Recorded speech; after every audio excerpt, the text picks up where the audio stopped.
Everyone, hello again. The second talk will be delivered by me.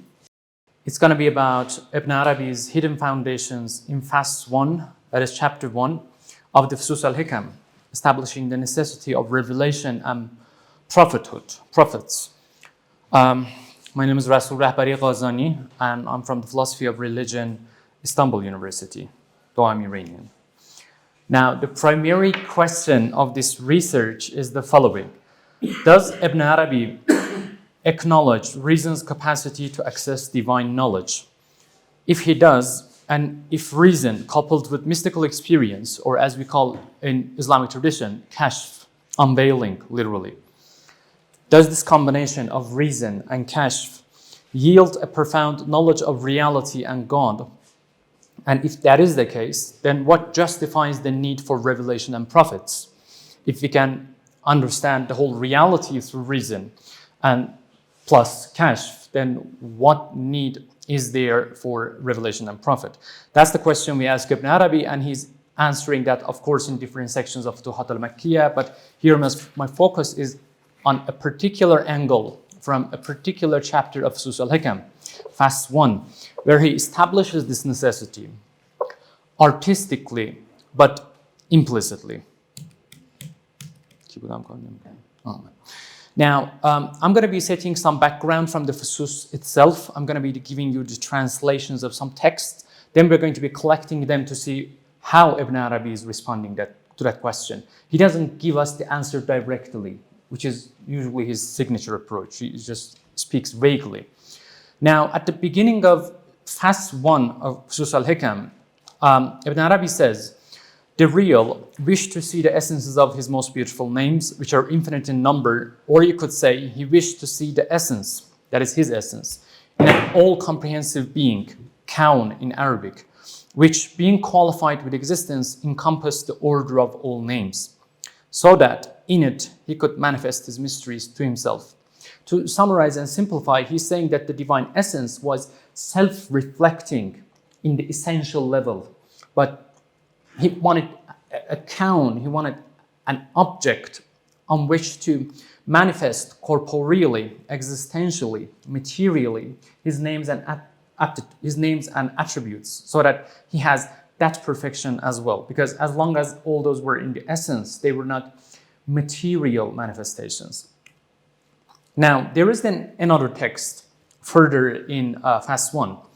Ibn Arabi says, quote, the real created the entire world as something amorphous, and as an amorphous figure, and without a spirit, like an unpolished mirror. And the divine decree requires that when he prepares a place, that place receives the divine spirit. This reception, he says, in the Quran has been referred to as breathing the divine spirit into Adam, which comes to the Quranic verse, فَنَفَخْتُ فِيهِ مِنْ رُوحِي. After I proportioned Adam, I breathed into him of my spirit. What that spirit literally means, that's a long discussion, and we're not going to be getting into it. But Ibn Arabi here says that spirit is the aptitude, the capacity to host and reflect and embody divine names and attributes. That's what is meant by spirit. But that is not central to our discussion. Now, the third quotation concerns the tripartite nature of human being. But before we get into this, Ibn Arabi is saying that the world was soulless, spiritless, a corpse, a material without life. And Adam the perfect man, we're not talking about the individual, Adam became the spirit of this corpse.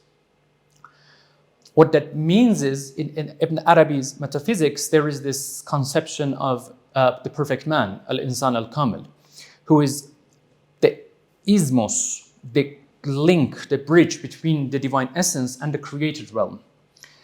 Literally, the person that is neither God nor merely a human being, standing in between, in that barzakh, containing both. And that's how he's going to tell us specifically that God sends his grace to the created realm.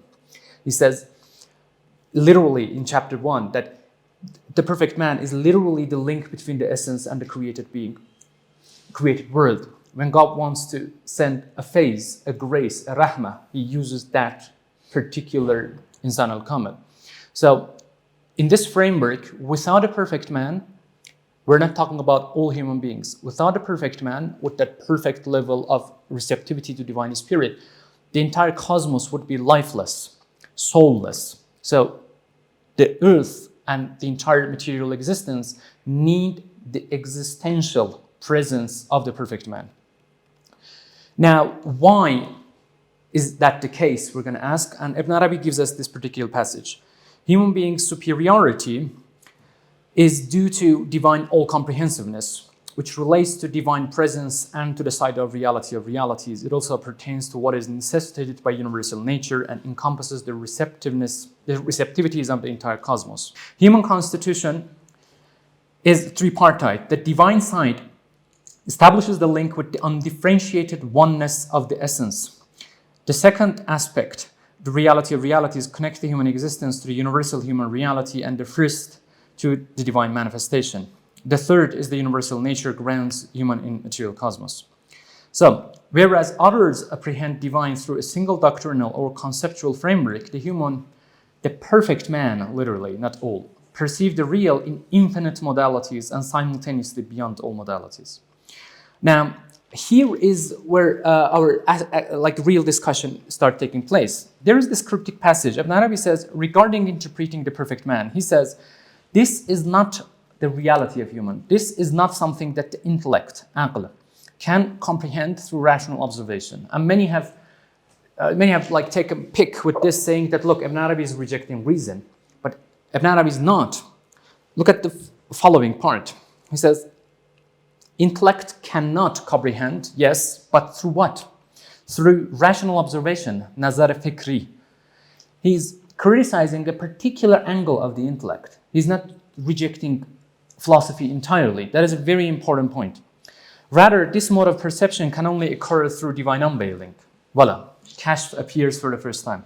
So, I have put it elsewhere. I'm not gonna get into this here, but based on the Quran, Ibn Arabi says, based on the Quran, look at the creation. Quran says we have put signs on the horizon and within yourselves. If you want to come to me, if you want to know me, look at creation. What does that mean? It means you're going to have an inferential knowledge based on nature and based on yourself, saying, okay, look, there is mountain, such and such, such and such, such and such, therefore there must be a creator. See, it's an inferential knowledge. You're doing philosophy, literally. So we have philosophy on the one hand, but again, he's saying not all aspect of philosophy, then combines it with kashf. Now we have two tools. You see, he's putting these implicitly. Now, what does that mean?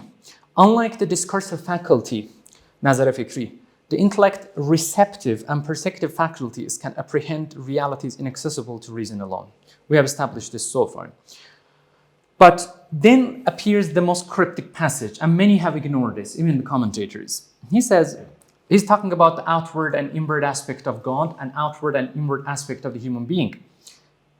He says the real is veiled by veils of darkness, that is the natural bodies, and by the luminous veils, by which he means the spirits.